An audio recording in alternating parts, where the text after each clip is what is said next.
so much of the past, basically, 4 or 5 years have been just transitional for me.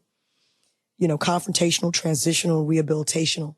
So a lot of my moves have been, like this.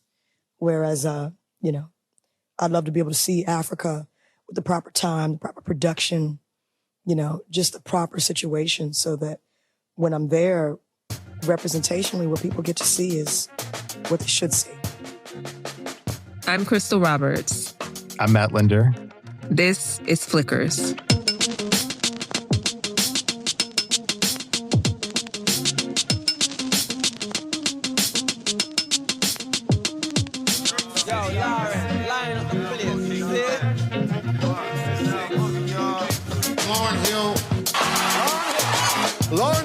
Lauryn Hill.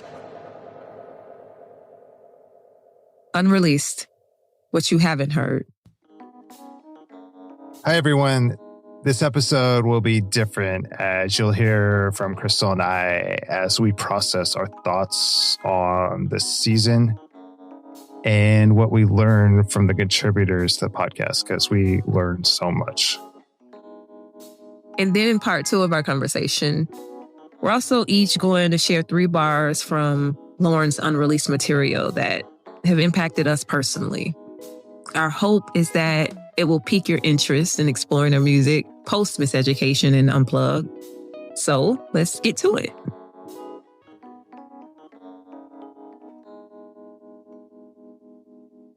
So, Matt, when we talked about all of the contributors, we sort of broke it down into like 3 sections.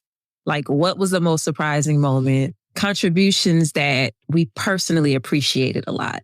And then just a contributor that we just really loved. So I figured, you can kick it off and, tell me what you think.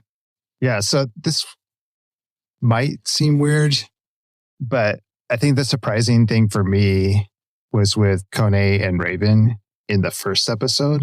Mm-hmm. And they talked about the impact of Lauryn's look for them as Black women, because I'd never thought of Lauryn from that angle at all. I just thought of her music and the speeches and interviews that she'd given. And I hadn't really have thought like the way she presented herself and carried herself in her look and how much of impact that had on Black women in the 90s, because no one really looked like her. Right. In that time period, that was so mainstream, so out there. It just really opened my mind a lot. I was like, oh, wow, I didn't even consider that or think of that. And that's why I'm so appreciative of having them on the podcast so they can provide that insight to all our listeners. There's lots of listeners probably nodding in agreement, Right. But a lot of listeners that are like me, that are like white dudes who are big hip hop heads, For sure.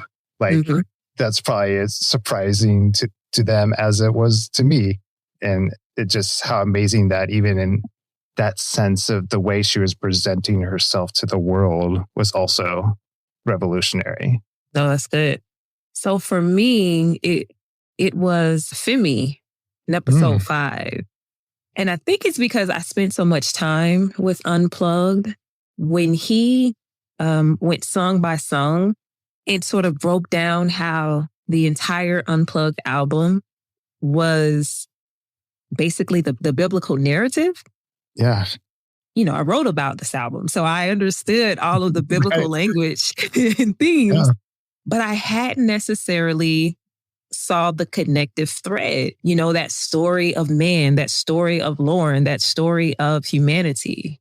And him putting it all together was like a huge aha moment for me. I really, really enjoyed it. It was surprising, of course, but it sort of opened my mind up too. And I was really, really appreciative of that. That was probably be my second most surprising thing too, because I had studied the album a lot too and hadn't even seen that aspect of it. So what's a contribution that you really appreciated a lot? So it had to be Cheryl Kirk Dugan. I tend to lean into people who sort of connect dots for me. And she did that when she talked about the connection between love, freedom, and justice. Basically noting that you cannot have one without the other.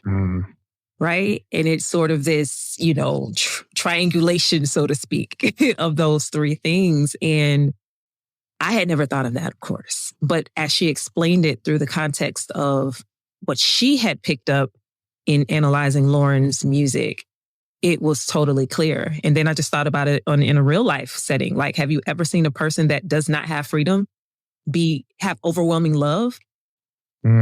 It's just never, you don't see that, right? No, you don't see, you don't see justice,